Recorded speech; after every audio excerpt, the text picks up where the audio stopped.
The scent was the first thing that felt wrong.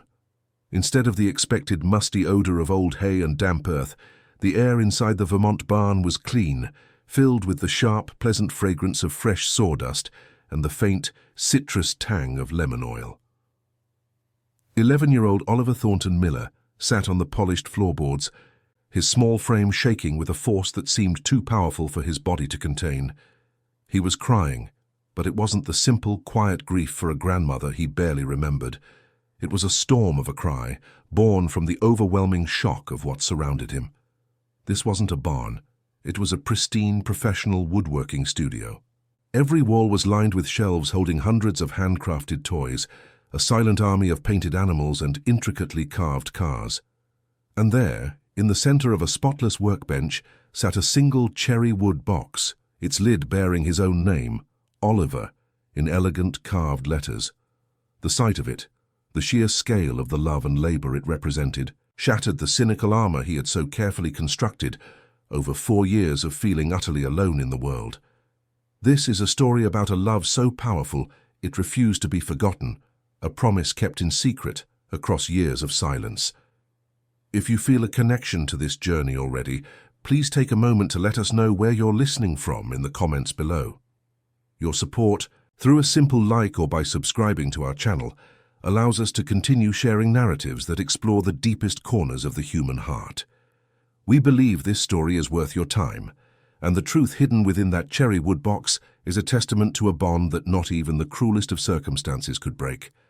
Stay with us, because understanding why this young boy is crying on the floor of a barn is to witness an incredible act of devotion that will change how you see the world and the quiet legacies we leave behind for those we cherish most. But to truly comprehend the weight of this moment, to understand why a collection of wooden toys and a single personalized box could completely undo a boy who had taught himself that hope was a dangerous liability, we must travel back in time. Our story does not begin here, in this sanctuary of sawdust and unspoken affection. It begins 4 years earlier, on a cold and terrifying night in Boston. It begins when Oliver was just 7 years old, on the night a house fire stole his parents from him, leaving him an orphan who believed he had been forgotten by everyone he had ever loved. The silence that followed that night was deafening, and it would shape every single day that led him to the floor of this barn. For 4 years, Oliver Thornton Miller had lived inside a silence so profound, it felt like a physical space, a room he carried with him everywhere he went. This silence began on the night of his 7th birthday, a night that smelled of smoke and burning wood instead of birthday cake. He remembered the suffocating heat, the terrifying orange glow that consumed the familiar shapes of his Boston home, and the frantic strength in his mother's arms. Sarah Miller had not whispered reassurances or promises. There was no time. She had simply looked at him with an intensity that burned itself into his memory, a look that was both a final goodbye and a fierce command to live. Then she pushed him through the shattered glass of his second-story window into the cold, waiting night. He landed hard on the lawn below, the impact stealing his breath, just moments before the roof collapsed in a shower of sparks and a deafening roar, taking both of his parents with it. That single violent act of love became the foundation of an unbearable guilt that would define his entire world. The world that followed was one of paperwork and strangers. He became a case file, a name on a list passed between 7 different foster homes across Massachusetts. The official reports from the Department of Children and Families used sterile clinical language to describe his quiet withdrawal, labeling him with attachment issues and oppositional defiance when he refused to engage. But Oliver knew the truth was simpler and far more painful. He had built a wall around himself, brick by silent brick, because the last time he had fully loved someone, the world had caught fire. He learned that connection was a prelude to loss, so he chose disconnection. He learned to be a ghost in other people's houses, to leave no trace, to expect nothing. It was a cold and lonely existence, but it was a predictable one. He could not lose what he refused to have, and so he refused everything and everyone, becoming a master of emotional self-preservation at an age when he should have been mastering Little League. His final placement was with the Hendersons in Worcester, a couple who treated him with a kind of detached efficiency that was almost worse than outright neglect. Their house was immaculate, a sterile museum of a home where every surface gleamed under the cold light of recessed fixtures. It smelled perpetually of bleach and air freshener, an artificial cleanliness that seemed designed to erase any hint of life or warmth. Mrs. Henderson arranged the decorative pillows on the couch each morning, and they remained untouched until she arranged them again the next day. They provided him with food, clothes, and a bed, fulfilling their contractual obligations to the state. But they never offered a hug, a kind word that wasn't prompted by a sense of duty or a moment of genuine connection. For Oliver, it was just another quiet, empty space to occupy until the system decided to move him again, another temporary stop in a life that felt permanently transient. His days were governed by a rigid and unspoken routine that never varied. Breakfast was a silent affair. The only sounds the scrape of spoons against ceramic bowls and the ticking of a grandfather clock in the hallway. Mr. Henderson would read the newspaper, and Mrs. Henderson would stare out the kitchen window, her thoughts a complete mystery. Oliver would eat his cereal, his eyes fixed on the patterns in the wood grain of the table, feeling more like a piece of furniture than a child. After school, he would retreat to his room, a small beige space with a single window overlooking a perfectly manicured lawn he was never invited to play on. He would do his homework with methodical precision, not out of a love for learning, but because completing tasks was a way to make the hours pass. The evenings were filled with the muffled sound of the television from the living room, a life happening elsewhere that he was not a part of. Inside his own mind, Oliver cultivated a deep and abiding cynicism. He had concluded, with the grim logic of a traumatized child, that he was fundamentally unwanted. His parents were gone. The families who took him in always gave him back. And the final, most painful piece of evidence was his maternal grandmother, Margaret. In the confusing days after the fire, he had clung to the hope that she would come for him. He had faint, dreamlike memories of her, of a warm laugh and hands that smelled of cinnamon and sawdust. But she never came. No letters, no phone calls, no visits. In his mind, her silence was the ultimate confirmation of his worthlessness. If his own grandmother didn't want him, then who in the world ever would? This belief hardened his heart, turning his grief into a cold, solid thing he carried in his chest, a constant, heavy reminder of his own abandonment. This feeling of being forgotten was most acute at school, where he perfected the art of invisibility. He sat in the back of the classroom, never raising his hand, never volunteering for anything. He was a quiet, average student who caused no trouble and therefore drew no attention. He ate his lunch alone at the far end of a cafeteria table, watching the other children laugh and trade stories, their lives seeming impossibly bright and carefree. He felt like he was watching a movie about a world he could never belong to. He didn't have friends, not because he was disliked, but because he held everyone at a careful distance. He learned to read social cues with the precision of a detective, not to engage, but to know exactly how to avoid entanglement. He was a ship determined to pass through the crowded harbor without ever dropping anchor. The only connection he allowed himself was to the past in small, secret ways. He had a tiny, almost invisible scar on his left forearm from a piece of flying glass on the night of the fire. Sometimes, when he was alone in his room, he would trace its faint, silvery line with his fingertip. It was a strange comfort. It was a physical reminder that the fire was real, that his parents were real, and that his mother's love had been real enough to save him. It was the one piece of his old life he could still touch. This small private ritual was his only act of defiance against the crushing emptiness of his new reality, a silent acknowledgement of the boy he had been before the world turned to ash. He was holding on to a single painful thread in a universe that seemed determined to make him forget he was ever tied to anyone at all. His survivor's guilt was a constant low hum beneath the surface of his quiet existence. He would lie awake at night, the memory of his mother's face replaying in his mind. He would see the flames reflected in her eyes, feel the desperate strength of her push, and be consumed by a single agonizing question. Why him? Why was he the one who got to live while she had to die? The question had no answer, and its insolubility was a form of torture. He felt like a thief, someone who had stolen extra years of life that rightfully belonged to his mother. This immense, unearned debt weighed on him, convincing him that he didn't deserve happiness or comfort or love. He believed his purpose was simply to endure, to serve out a sentence for a crime he couldn't name, but felt in the very marrow of his bones.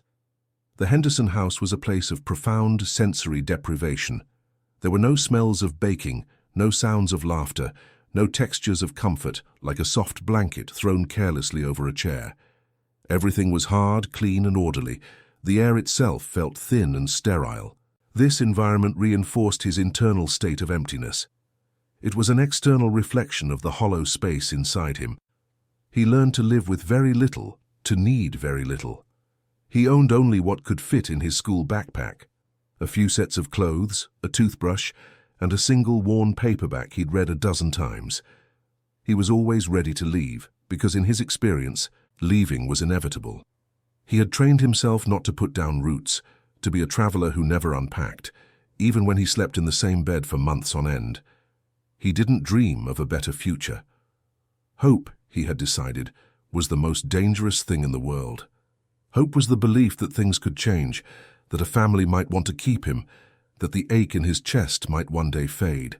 And every time he had allowed a flicker of it to ignite, it had been brutally extinguished, so he snuffed it out himself. He built his life on the solid bedrock of low expectations. He expected silence. He expected indifference. He expected to always be on the outside looking in.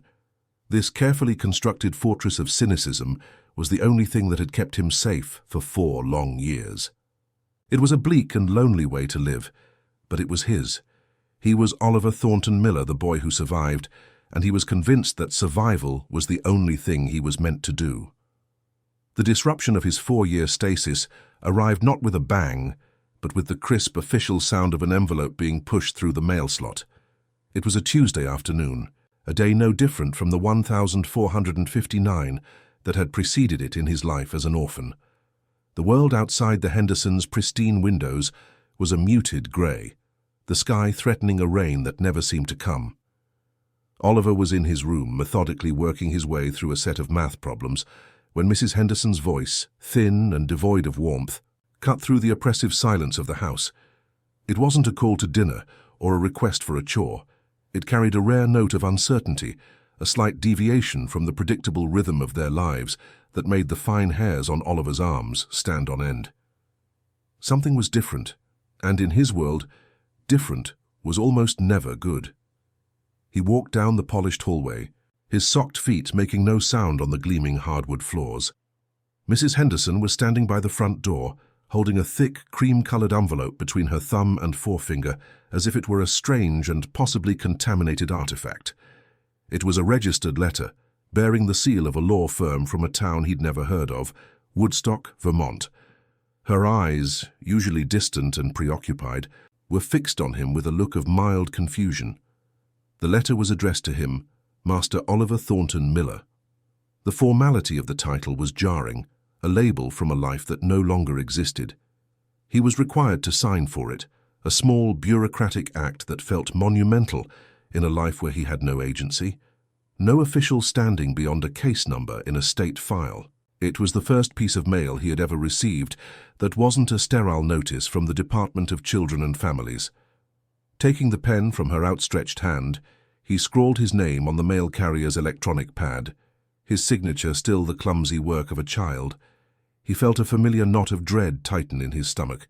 Official documents were the harbingers of change, and for him, change always meant loss. He expected it to be a notification of another move, another family, another sterile bedroom in another town, where he would have to learn the unspoken rules of a new set of strangers. He braced himself for the familiar sting of displacement, the weary resignation of having to pack his few belongings once again. He had become an expert in departures, a silent specialist in the art of being sent away. The weight of the envelope in his hands felt like the weight of an impending verdict, one that he was sure would find him guilty of being unwanted, yet again. He retreated to the cold silence of the kitchen, the Hendersons granting him a rare pocket of privacy as they disappeared into the living room. He sat at the table, the one where he ate every meal in silence, and stared at the envelope. His name was typed in crisp black ink. He ran a finger over the raised lettering of the law firm's address. With a deep breath, he carefully tore open the seal, the sound of ripping paper unnaturally loud in the quiet room. Inside, he found several pages of dense legal text, filled with words like testament, estate, and beneficiary. His eyes scanned the jargon, searching for the part that would explain his next displacement, and then he saw it, a name that stopped his breath in his chest. Margaret Sarah Thornton, his grandmother, the woman whose silence had been the final damning proof of his abandonment. The letter was a formal notification from a lawyer named Mr. Fields. In dry, pragmatic terms, it stated that his grandmother had passed away at the age of 79. The words landed without emotional impact at first, just cold facts on a page. He barely remembered her. How could he grieve for a ghost? But the next sentence sent a tremor through his entire body. The will named him Oliver Thornton Miller as the sole heir to her entire estate. An inventory was listed in stark, unbelievable detail. A 60-acre farm in the Vermont countryside, a farmhouse built in the 1890s, a restored barn, and a savings account containing $8,000. The information was so staggering, so completely outside the realm of his reality, that he felt a wave of dizziness. It was a mistake, it had to be. People like him didn't inherit farms. They were passed from one temporary home to another, until they aged out of the system. The lawyer's letter went on to explain the likely reality of the situation. Given his status as a minor and a ward of the state, the property would almost certainly be liquidated. The funds would be placed into a tightly controlled trust, inaccessible to him until he turned 18. The words swam before his eyes. He was being told he had been given a world, only to have it snatched away in the very next sentence. The system that had managed his life with such sterile indifference would now manage his inheritance with the same cold efficiency, selling off the land, the house, the barn, and turning it all into a number on a bank statement. The threat was clear and absolute. He was about to lose a connection to his family, a piece of his history he never even knew he had, before he ever had a chance to see it, touch it, or understand what it meant. It was a uniquely cruel twist of fate. For 4 years, he had hardened his heart against the pain of being abandoned by his grandmother. He had used her silence as the cornerstone for the fortress he built around himself. Now this letter suggested a different story, one he couldn't comprehend. Why would a woman who didn't want him leave him everything she had? The contradiction was a physical ache in his chest, a painful crack in the cynical foundation of his world. The impending sale of the farm felt like a second, deeper abandonment. It wasn't just land and buildings. It was a legacy, a final message from a past he was desperate to understand. The state saw assets to be managed, but Oliver suddenly felt the terrifying weight of losing the only tangible link he had left to the blood that ran in his veins. And then, as he shuffled the papers with trembling hands, a smaller, different piece of paper slipped out from between the pages of legal documents. It was a single sheet of faded, cream-colored stationery, folded in thirds. The paper was soft and thin, a stark contrast to the crisp, heavy bond of the lawyer's letter. On it was handwriting, an elegant, slightly shaky cursive that was so profoundly different from the cold-typed font of the official notice. It felt human. It felt real. It was addressed to him, but not to Master Oliver Thornton Miller. It simply said, "My dearest Oliver." His heart began to pound against his ribs, a frantic, painful rhythm that echoed in his ears. This was not from the lawyer. This was from her. He unfolded the note, his breath caught in his throat. The message was short, just a few lines written in a fading blue ink. He read the words, and the carefully constructed walls he had spent 4 years building were instantly and irrevocably shattered. The note said, "If you are reading this, I am gone. There is something for you in the barn. Don't let them take it. I have loved you every single day." That last sentence was a detonation in the silent, empty rooms of his heart. I have loved you every single day. 4 years. 1,460 days of believing he was utterly and completely alone. Of being certain that no one in the world cared if he lived or died. And in a single sentence, that entire reality was called into question. The threat was no longer just about a piece of property. It was about losing the one and only proof he had ever been given that his grandmother's love was real, a love that had been there all along, hidden behind a wall of silence he had so tragically misunderstood. The world tilted on the axis of that single, handwritten sentence. Back in the sterile silence of his beige room, Oliver sat on the edge of his bed, the legal documents forgotten on the floor beside him.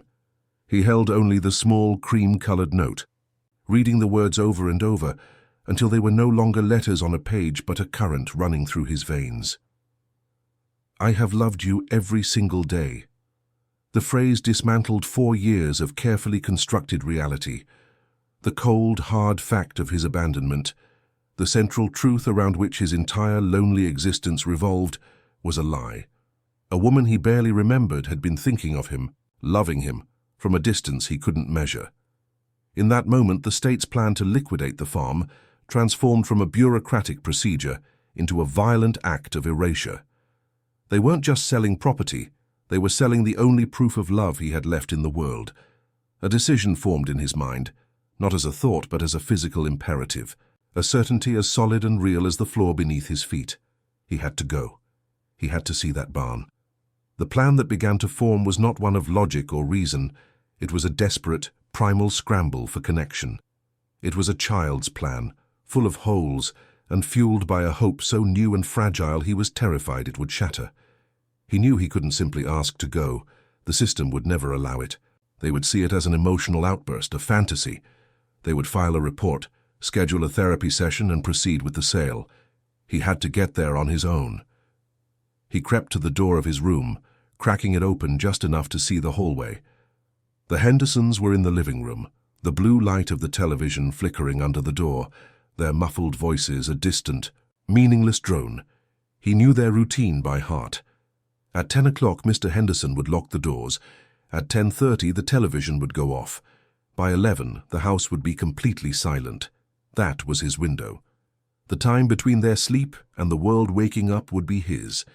His preparations were swift and silent, dictated by a life of owning almost nothing. He pulled on his sturdiest pair of sneakers and the dark hoodie he wore to feel invisible at school.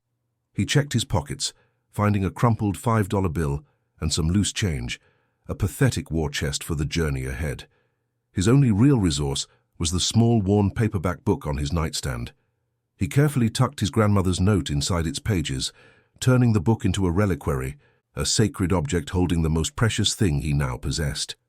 He then slid the book into the inner pocket of his hoodie, the slight weight against his chest, a constant, reassuring pressure. He had no food, no map, and no one to call. He had only a destination and a conviction so powerful it eclipsed all fear. He was leaving this empty house, this empty life, and he was not coming back. Lying in his bed, feigning sleep, Oliver listened to the house die down around him. Each sound was magnified in the tense silence. The groan of the pipes as Mrs. Henderson brushed her teeth, the solid thud of the deadbolt being thrown on the front door, the final soft click of their bedroom door shutting for the night. The only sound left was the grandfather clock in the downstairs hall, its steady, rhythmic ticking measuring out the final minutes of his old life. Each tick was a hammer blow against his resolve, a reminder of the enormous risk he was taking. Doubt, cold and familiar, crept into the edges of his mind. This was insane. He was an 11-year-old boy. He wouldn't make it a block before someone stopped him. But then he would feel the corner of the book pressing against his ribs, and the words would echo in his mind. "There is something for you in the barn. Don't let them take it." The memory of another night, another escape, surfaced with startling clarity. He felt the phantom sensation of his mother's hands on his back, the desperate, powerful shove that had sent him flying through the broken window into the cold, clean air of survival. For 4 years, that memory had been a source of crushing guilt, a debt he could never repay. But now, in the silent darkness of the Hendersons' house, it felt different. It was not a debt, but a gift. His mother had pushed him toward life. His grandmother was now pulling him toward it. The 2 acts of love, one violent and immediate, the other patient and silent, merged into a single undeniable truth. He was not forgotten. He was loved. And that love demanded that he be brave enough to claim it. He was not just running away from the Hendersons. He was running toward his grandmother, toward the answer that waited for him in a barn in Vermont. The house fell into a deep, profound silence that signaled his moment had arrived. He slipped out of bed, his movements practiced and fluid from years of trying to be invisible. He held his breath, listening for any sign of stirring from the master bedroom, but heard only the faint hum of the refrigerator from the kitchen. The floorboards in his room were a minefield of creaks and groans he had mapped out in his mind long ago. He navigated them with the concentration of a soldier crossing a dangerous field, placing his weight carefully, his socked feet making no sound on the polished wood. He reached his door and slowly, millimeter by millimeter, turned the old brass knob, cringing at the faint metallic scrape it made. The hallway was a river of shadows, the only light a pale, silvery rectangle cast on the floor from the living room window. He was a ghost, in a house that had never been his home, moving toward the only thing that felt real. He made it to the top of the stairs, his heart pounding a frantic rhythm against his ribs. He took the first step down, his body rigid with tension. And then it happened. A sharp, loud creak exploded into the silence, a sound so violent it felt like a gunshot. He froze instantly, his muscles locking, his breath catching in his throat. He flattened himself against the wall, every fiber of his being focused on the closed door of the Hendersons' bedroom down the hall. He waited, counting the seconds, certain he would hear a voice, see a light flick on, feel the cold dread of being discovered. The silence stretched for an eternity, thick and suffocating. He could hear the blood rushing in his ears. But nothing happened. No sound came from the room. After a full minute that felt like an hour, he allowed himself a slow, shaky exhale. He had not been heard. The empty house was letting him go. The rest of the journey to the back door was a blur of silent, focused movement. He didn't allow himself to think or to feel, operating purely on instinct. He slid the chain lock with painstaking slowness, the metal links making a soft, whispering sound as they came free. He turned the knob on the deadbolt, the click of the mechanism retracting seeming to echo through the entire house. He paused one last time at the threshold, his hand on the door. He didn't look back at the sterile, orderly prison he was leaving behind. There were no memories there to say goodbye to, no warmth to miss. There was only the future, a terrifying and uncertain path that led north to a farm, a barn, and a message from a woman who had loved him every single day. He pulled the door open just wide enough to slip through, and then he was outside, the cold night air hitting his face like a baptism. He was free. The cold air of the Massachusetts night was a physical shock, a sharp intake of breath that was completely different from the sterile, recycled air inside the Henderson house. For a moment, Oliver stood frozen in the deep shadow of the back porch, a ghost who had just stepped through the wall of his own prison. The world was vast and silent, painted in shades of gray and deep blue under a moonless, star-dusted sky. He gently pulled the back door until he heard the soft click of the latch, a sound of finality that echoed the closing of a 4-year chapter of his life. He was 11 years old, completely alone on a dark suburban street, with nothing but a $5 bill, a paperback book, and a single sentence of love burning a hole in his pocket.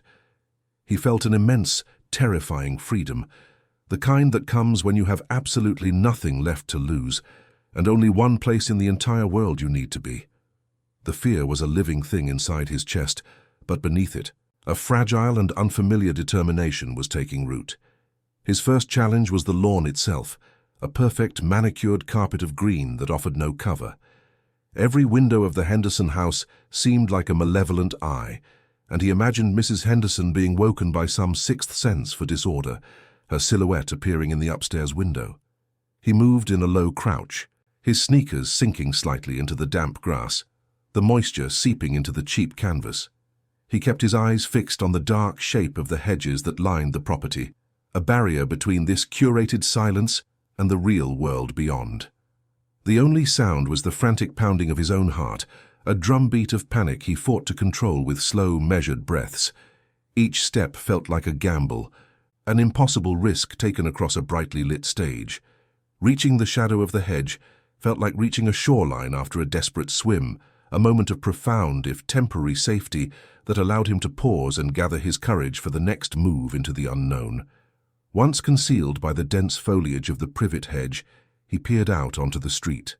It was empty, A silent river of asphalt flowing through a neighborhood asleep. The streetlights cast pools of lonely orange light on the pavement, creating long, distorted shadows that seemed to move and twist in his peripheral vision. He had no map, only a vague, childlike understanding of geography. Vermont was north. He knew the Hendersons lived west of the city center, so he looked for the faint, ambient glow of downtown Worcester in the sky and made a simple, crucial decision. He would walk in the opposite direction. He would walk away from the light toward the deeper darkness where the highways and the open country lay. It was a plan born of pure instinct, a desperate act of navigation guided by a single, unwavering internal compass needle that was now pointing directly toward a barn he had never seen. He took a deep breath and slipped out from behind the hedge, his small frame swallowed by the night. He had not made it more than 50 yards down the sidewalk when a new sound sliced through the silence. It was the low hum of an engine growing steadily louder. Far down the street, a pair of headlights cut through the darkness, sweeping across the neat houses and parked cars. Panic, cold and sharp, seized him. He scrambled for cover, diving into the space between a large oak tree and a dense, overgrown azalea bush in someone's front yard. He pressed himself flat against the rough bark of the tree, his cheek scraping against its surface, and held his breath. The headlights grew brighter, illuminating the street with a harsh white glare. He could hear the crunch of tires on asphalt, the sound impossibly loud in the otherwise dead quiet. He squeezed his eyes shut, convinced the driver would see him, that a door would open. A voice would call out and his desperate pilgrimage would end before it had even truly begun. He made himself as small as possible, trying to will himself into non-existence. The car, a late-model sedan, drove past without slowing. The red taillights receded down the street, and the sound of the engine faded, leaving him once again in the profound and unnerving silence. He allowed himself a slow, shaky exhale, the air clouding in front of his face in the chilly night. His heart was still hammering against his ribs, but the immediate danger had passed.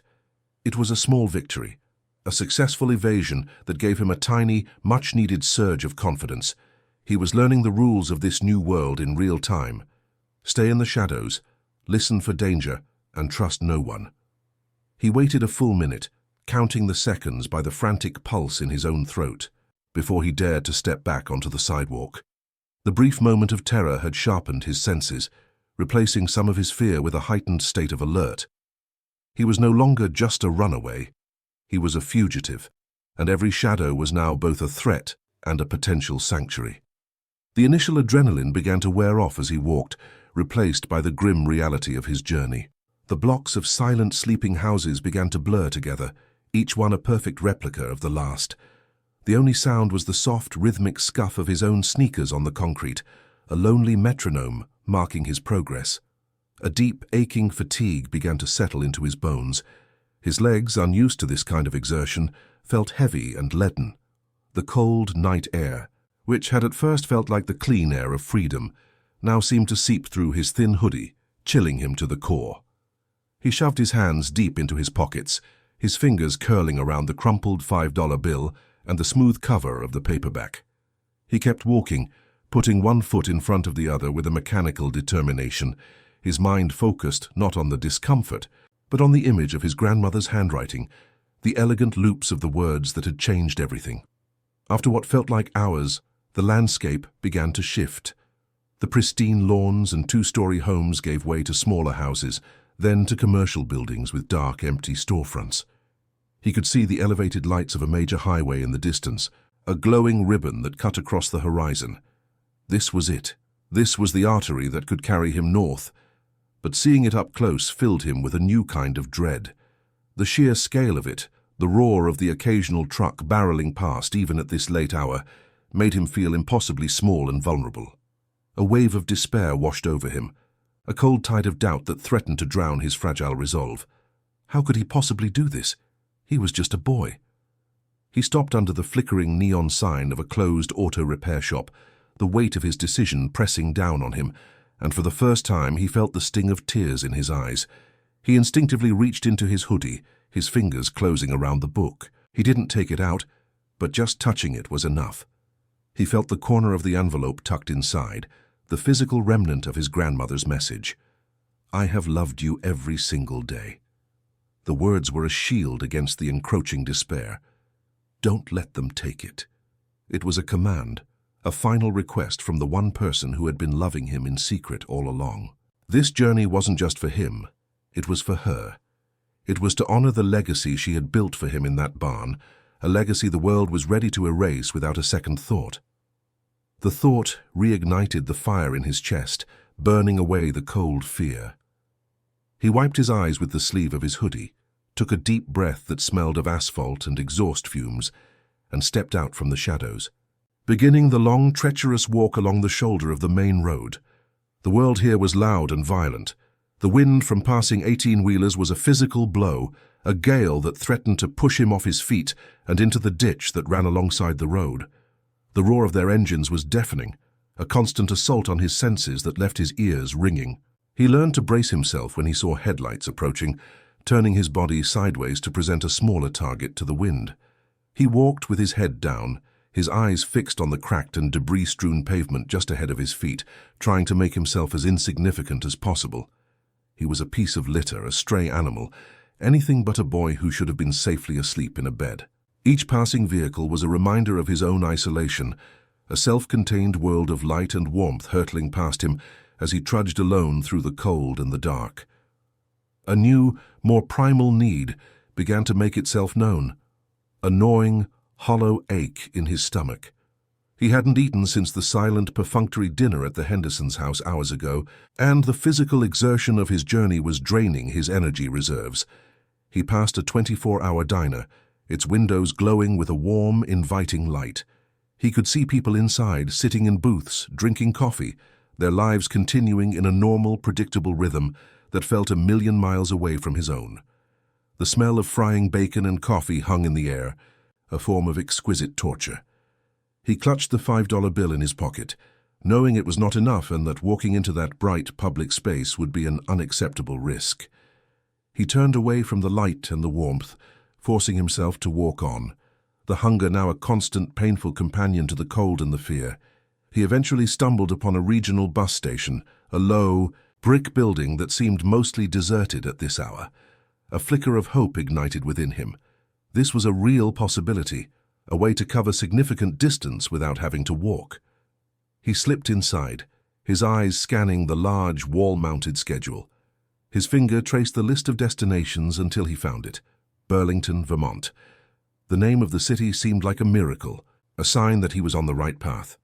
He rushed to the ticket counter, his heart soaring with the prospect of a safe, warm seat, only to find it dark. A small, printed sign was taped to the glass. Counter closed. Reopens at 5:30 a.m. It was only a little after 2 in the morning. He would have to wait for more than 3 hours. A sitting duck in a public place where security guards or early morning travelers were sure to notice a lone 11-year-old. The brief, soaring hope crashed, leaving him more exhausted and defeated than before. He slumped onto a cold, hard plastic bench in the darkest corner of the waiting area, trying to think. His options were dwindling. Waiting was too risky. Walking all the way to Vermont was impossible. It was in this moment of near despair that he noticed it. Through the large, grimy windows of the station, he could see the parking lot reserved for the buses, and beyond them, a smaller area for long-haul trucks. A single tractor-trailer was parked there, its engine idling with a low, deep rumble that he could feel vibrating through the floor. The cabin was dark, but the trailer was a flatbed, loaded with large machine parts covered by a tightly secured dark green tarp. An idea, terrifying and reckless, began to form in his mind. He had read about this in books, seen it in movies. It was a desperate, last-resort gamble, the kind of thing people did when they had no other choice. And he had no other choice. He slipped back out of the station, his movements quiet and furtive. The air in the parking lot was thick with the smell of diesel fuel. He crept along the side of the building, using the deep shadows as cover, until he reached the truck. It was even larger up close, a mechanical beast that seemed to breathe in the cold night air. He circled it cautiously, his heart pounding with a mixture of terror and adrenaline. He found what he was looking for, a small dark cavity between a massive tarp-covered crate and the side rail of the flatbed. It was a cramped, uninviting space, but it was a space. It was a chance. He took one last look back in the direction he had come from, toward the distant, sleeping city that had been his cage. There was nothing for him there. Everything he needed, everything he hoped for, was to the north. Taking a deep, shuddering breath, he hoisted himself up onto the edge of the trailer. The metal was cold and slick with dew. He scrambled into the small opening, wedging his body into the darkness. The space was tight, and the rough texture of the canvas tarp scraped against his face. He pulled his knees to his chest, making himself as compact as possible. A secret piece of human cargo. Just as he settled in, he heard the sound of the station door opening and the heavy tread of boots on gravel. The driver was returning. The truck's cabin door creaked open and then slammed shut, the sound echoing in the silent lot. The rumble of the engine deepened, and with a loud hiss of air brakes, the massive vehicle began to move. The trailer lurched forward, and Oliver was thrown against the crate. He was in motion, hurtling into the darkness, a terrified and invisible boy on a desperate, impossible journey toward the only proof of love he had ever known. The drive had been a 3-hour passage through a world that grew greener and more remote with every passing mile. Oliver had sat in the passenger seat of Mrs. Chen's sensible sedan, the worn, soft paper of his grandmother's note, a secret warmth in his pocket. Now, standing in the driveway, the realness of it all was overwhelming. The farmhouse was exactly as the legal papers had suggested. A dignified white clapboard structure from another century, its paint peeling in long strips like sunburnt skin, yet its foundation looking as solid as the ancient maple trees that stood guard around it. But Oliver's eyes were not on the house.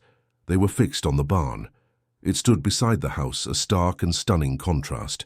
It was a classic red barn, but the color was a deep, fresh crimson, not the faded, weathered hue he had expected.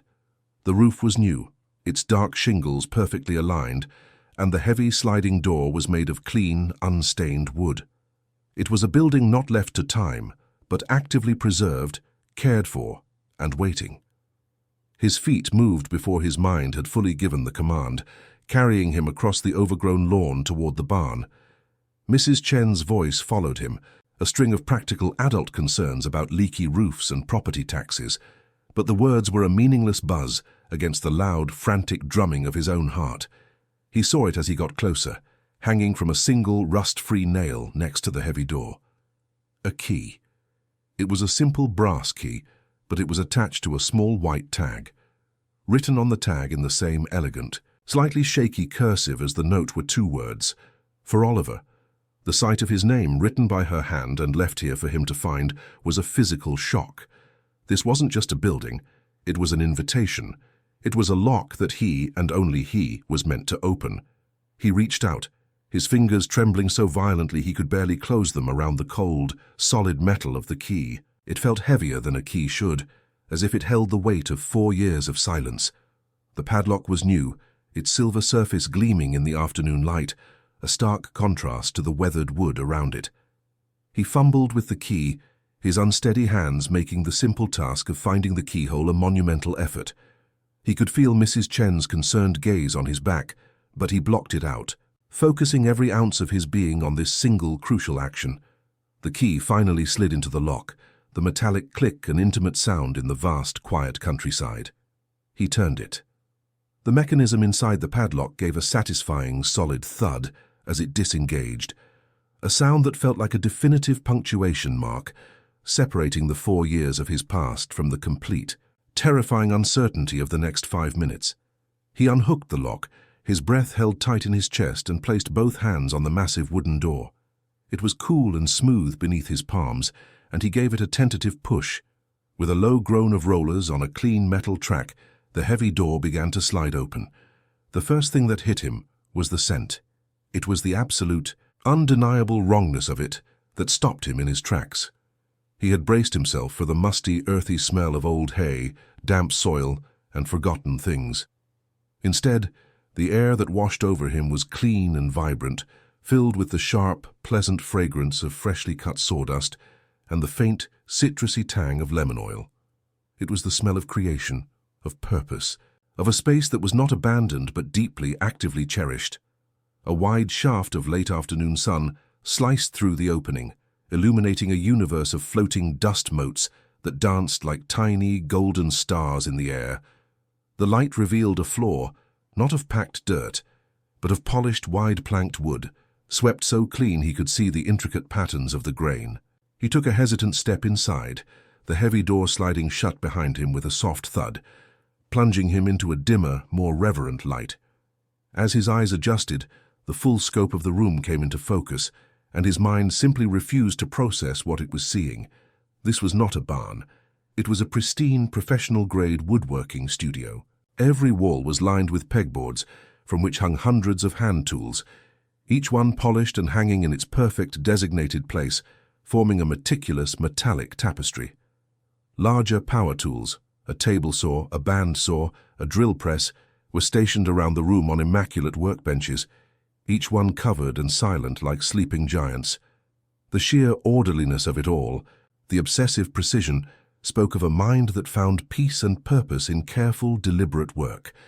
It was a sanctuary, a cathedral built of wood and steel, and the profound silence within its walls felt sacred. His gaze then traveled from the tools to the shelves that lined the upper half of the walls, and a soft, involuntary gasp escaped his lips. The shelves were filled, from one end of the barn to the other, with toys. There were hundreds of them, an entire world of handcrafted wooden creations, painted in bright, cheerful colors. He saw a silent army of animals, their forms so detailed he could almost imagine them breathing. A proud lion with a mane of individually carved tufts, a graceful giraffe with a long, elegant neck, a family of bears with jointed limbs. There were rows of vehicles, sleek race cars, rugged trucks, a perfect little steam engine with a detachable caboose. There were puzzles with intricate interlocking pieces and beautiful hand-painted music boxes with delicate ballerina figures poised on top. Each object was a miniature masterpiece, a testament to an incredible skill and an even more incredible patience. He stood frozen in the center of the room, turning in a slow circle, trying to absorb the sheer scale of the labor that surrounded him. This wasn't a casual hobby pursued in spare moments. This was a life's work. This was thousands of hours of designing, cutting, sanding, and painting. This was a relentless, focused, all-consuming mission. He thought of the woman who had done this, his grandmother, the woman he had convicted in his own mind of the crime of abandonment. The evidence before him presented a devastating contradiction. Why would a person who didn't care, who had forgotten him completely, pour every ounce of her time and energy into creating a world of joy like this? The room was a silent, powerful argument against everything he had believed to be true about his own life, and the force of it left him feeling dizzy and unmoored. His slow, circular scan of the room eventually brought his eyes to the very center, to the largest workbench that stood like an altar in the middle of the studio. Unlike the other benches, this one was completely clear, its surface polished to a high gleam, and in the very middle of it, placed with deliberate ceremonial importance, sat a single object that was different from all the others. It was a box, about the size of a shoebox, crafted from a deep, rich cherry wood that seemed to glow with an inner warmth. It wasn't painted like the toys. It was finished with a clear, lustrous oil that highlighted the natural beauty of the wood grain, which swirled in deep, complex patterns. It was elegant, serious, and profoundly personal. It felt separate from the joyful chaos of the toys on the shelves, as if it held a different kind of meaning, a more focused and singular purpose. He took a few hesitant steps forward, his sneakers making no sound on the clean floorboards. The air around the workbench felt different, charged with a quiet, expectant energy. He moved as if in a dream, his body feeling both heavy and weightless at the same time. As he drew closer, he could see that the lid of the box was not plain. Something had been carved into its surface. He leaned in, his breath catching in his throat as his eyes made out the shapes. They were letters carved with a precision and grace that was breathtaking. They were elegant and flowing, the work of a hand that was both strong and gentle. The letters spelled out a single word, a name that stopped his heart and sent a tremor through his entire body. Oliver. His name. Carved into the heart of this beautiful, mysterious box, in the heart of this impossible secret world. The sight of his own name, rendered with such obvious love and care, was the final, devastating blow. It was the key that unlocked the 4 years of pain he had so carefully contained. The toys were an abstract testament to labor, but this was personal. This entire space, this monumental effort, this secret legacy of creation, it wasn't for the world. It was for him. The sheer, staggering scale of the love it represented, a love he had been absolutely certain did not exist for him anywhere on the planet, came crashing down on him. The cynical armor he had so carefully constructed over 1,460 days of feeling utterly alone, the thick, impenetrable wall of disbelief was not just cracked. It was instantly and completely shattered, vaporized by the undeniable proof before his eyes. The force of this realization was a physical impact, a wave of shock so powerful that his knees buckled and his legs gave out from under him. He didn't fall so much as collapse, his body sinking to the polished floorboards in a heap. And there, sitting on the clean, sawdust-scented floor of a Vermont barn that was not a barn, 11-year-old Oliver Thornton Miller began to cry. It was not the simple, quiet grief for a grandmother he barely remembered. It was not the familiar, dull ache of loneliness. It was a storm. It was a violent, body-shaking cry that seemed too powerful for his small frame to contain, a force of nature unleashed from the deepest part of his soul. He cried from the overwhelming, gut-wrenching shock of it all, from the confusion of being faced with a truth so immense and so contradictory. To the world he knew that it broke his mind. He was crying for the 4 years he had spent believing a lie, and for the incredible, impossible love that had been here all along, waiting for him in the patient, silent language of carved wood. While Oliver sat amidst the silent, wooden population of his grandmother's secret world, his body still trembling with the aftershocks of a grief too complex to name, a new sound entered the space. It was the quiet, metallic scrape of a drawer opening. Mrs. Chen, who had been standing in stunned silence by the door, had moved to a small built-in office nook in the corner of the barn, a space as meticulously organized as the rest of the studio. She had pulled open the drawer of a simple grey metal filing cabinet. Inside, clearly visible even from where Oliver sat, was a single, thick manila folder. The label, written in that same elegant, familiar cursive, was stark and direct, a message sent across time. Oliver, for when he asks. It was a title that implied a certainty, a deep and unshakable faith that one day he would come looking for answers. Mrs. Chen gently lifted the folder from the cabinet and walked it over to him, her movements slow and respectful, as if she were handling a sacred text. She knelt beside him on the floor, not crowding him, but offering the file as a quiet, undeniable piece of evidence. He took it from her, the weight of the paper inside far heavier than it should have been. His fingers, still slick with tears, fumbled with the flap.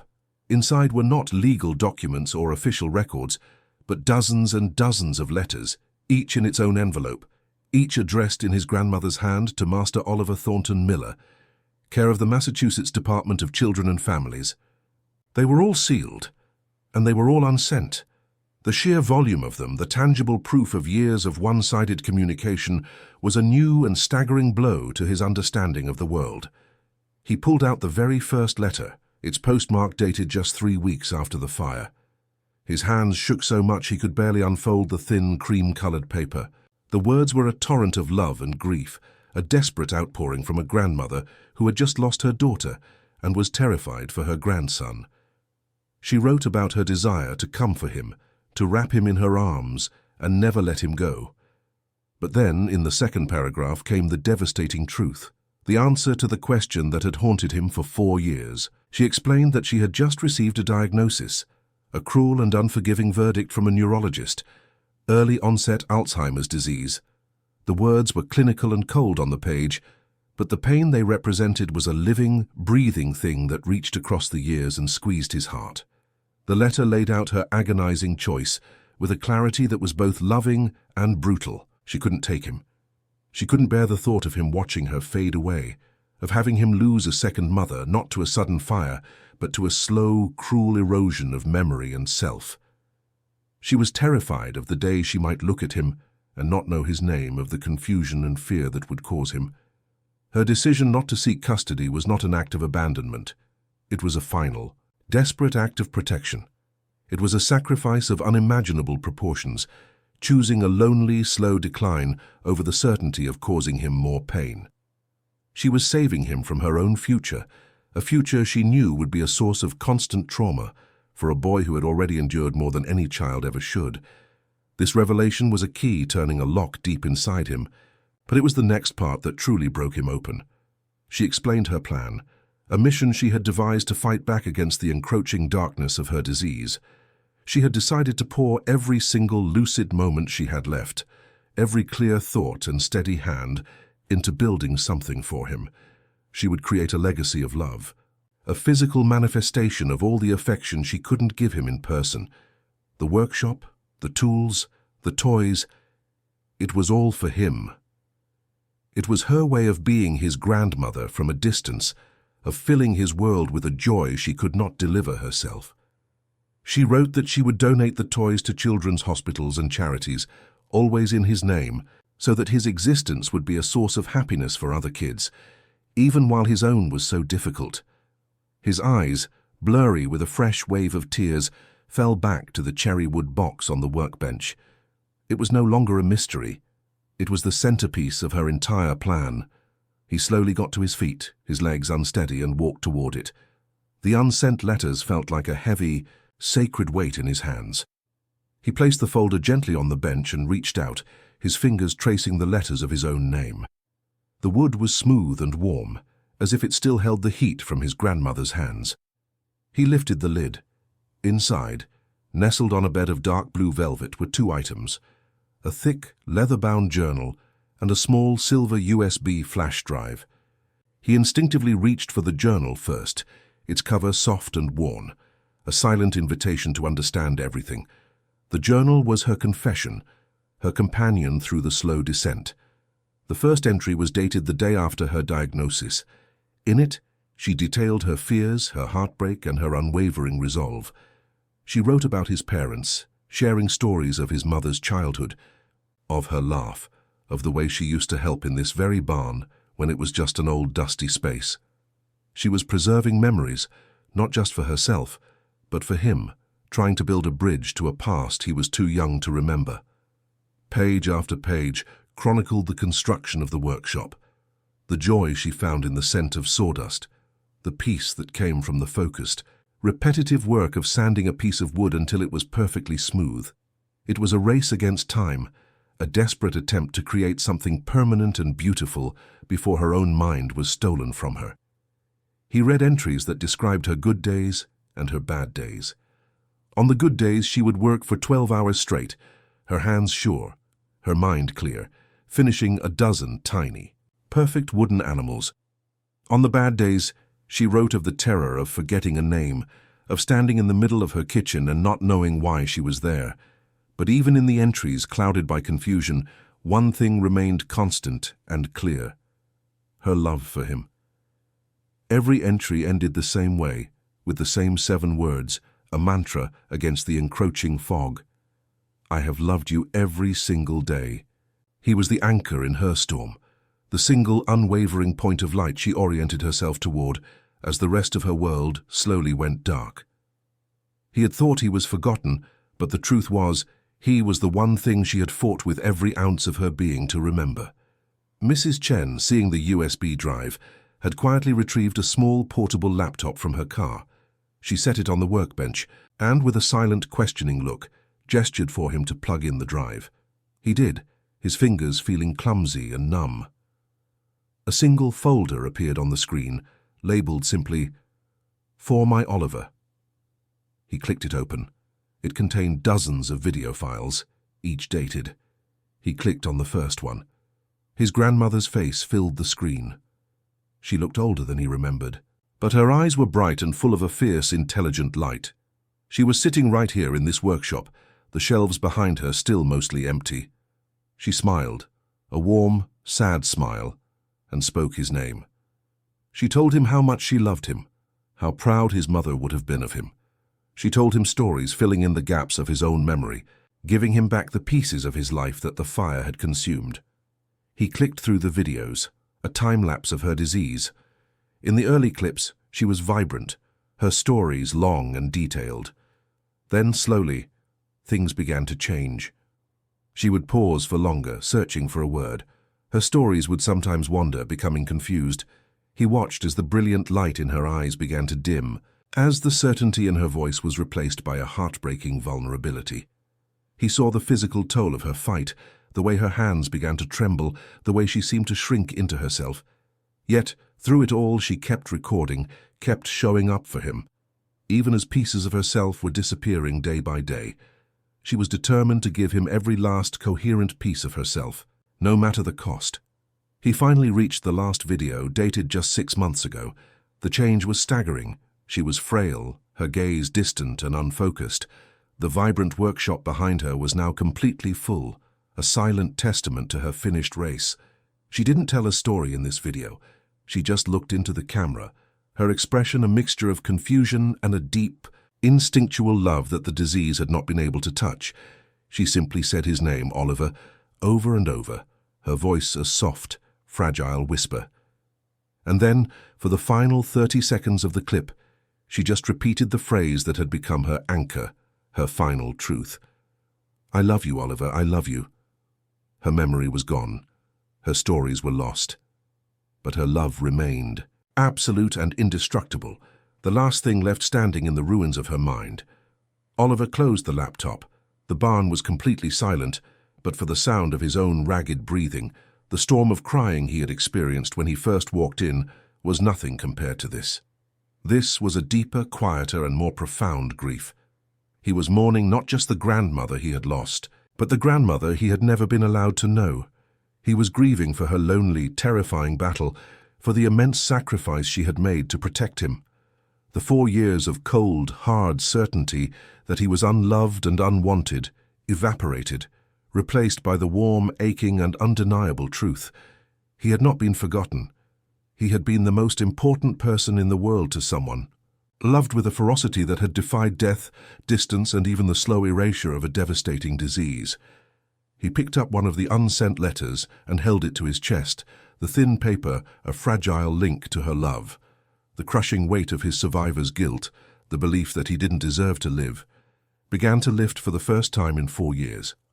His mother had pushed him toward life. His grandmother had built a life for him to find. He was not a thief who had stolen extra years. He was a legacy, a vessel for the love of 2 incredible women. He looked around the workshop at the hundreds of silent, colorful toys, and he no longer saw a confusing inheritance. He saw a story. He saw a promise. He saw a love so powerful it had refused to be forgotten, waiting patiently for him to finally come home and hear its truth. The guilt he felt for misjudging her, for the years he had spent hating her silence, was immense. But it was overshadowed by an even greater feeling, a boundless, overwhelming gratitude. She had given him the greatest gift of all. She had not left him with the traumatic memory of her decline. Instead, she had left him with this, a room full of joy, a box full of truth, and the absolute, unshakable knowledge that he was and always had been deeply and completely loved. He finally understood. The silence had not been empty. It had been filled with the sounds of a saw cutting wood, of a paintbrush on a tiny car, of a promise being kept with every ounce of strength she had left. He stood up, and for the first time, walked through the aisles of shelves, his fingers gently brushing against the smooth, painted surfaces of the toys. Each one was a testament, a single, deliberate act of love. He saw a small, carved wooden bird, its wings outstretched as if in mid-flight. He picked it up. It was perfectly balanced, a small, beautiful thing created by a hand that knew how to make things soar. He closed his own hand around it, the wood cool and solid against his palm. He was not alone in this barn. She was everywhere, in the scent of the sawdust, in the order of the tools, in the bright, cheerful colors of 1,000 tiny creations. She was here, and she would always be here. The state of Vermont, in its bureaucratic wisdom, initially saw only assets and liabilities. The farmhouse was in disrepair, the land was valuable, and the trust was the most logical, efficient solution for a ward of the state. But Mrs. Chen, a woman who had spent 2 decades witnessing the system grind down the spirits of children, refused to let this story be reduced to a number on a balance sheet. Moved beyond the boundaries of her professional duty, she made a single phone call to a reporter at the Woodstock local newspaper. She told him about a barn full of toys, about a box of unsent letters, and about a grandmother's love that fought a war against a terrible disease. The resulting article, titled "Grandmother's Legacy of Love," was a quiet sensation, a story of profound devotion that resonated deeply within the small Vermont community, and soon beyond. The response was immediate and overwhelming. Donations began to arrive at the lawyer's office to help with property taxes.